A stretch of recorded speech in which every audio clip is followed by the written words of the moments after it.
பழங்காலத்தில் தென்னிந்திய காட்டுப் பகுதிகளில் தொலைவில் மறைந்திருந்த ஒரு சிறிய கிராமம் வேலாயுதம் பாளையம். அந்த கிராமத்தில் ஒரு மர்மம் இருந்தது.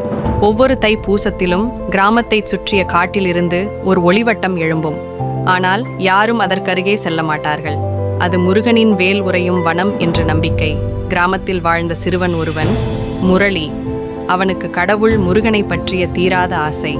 அவன் தினமும் கோவிலில் அர்ச்சனை செய்து முருகனுக்கு பூஜை செய்து வளர்ந்தவன்.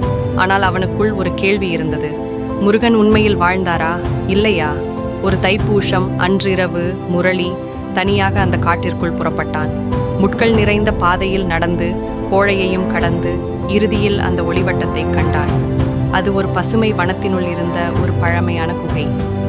குகையின் வாயில் மீது வேல் ஒன்று நிலையாக நுழைந்திருந்தது. அது எதனையும் தொட்டாலும் சிலிர்த்துவிடும் ஓர் ஒளியால் ஒளிர்ந்தது. அவனுக்குள் ஒரு குரல் கேட்டது.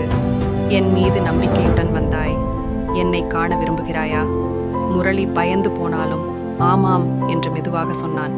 அடுத்த நொடி அவன் கண்முன் நெடுநீளமான வானவண்ண ஆடையில் ஆறாம் முகத்துடன் பீலி பறவைகள் சுற்றியவாறு முருகன் தோன்றினார். நான் எந்த ஒரு கோவிலிலும் அல்ல, மனத்தில் உறைந்த நம்பிக்கையில் நான் வாழ்கிறேன் என்று முருகன் சொன்னார்.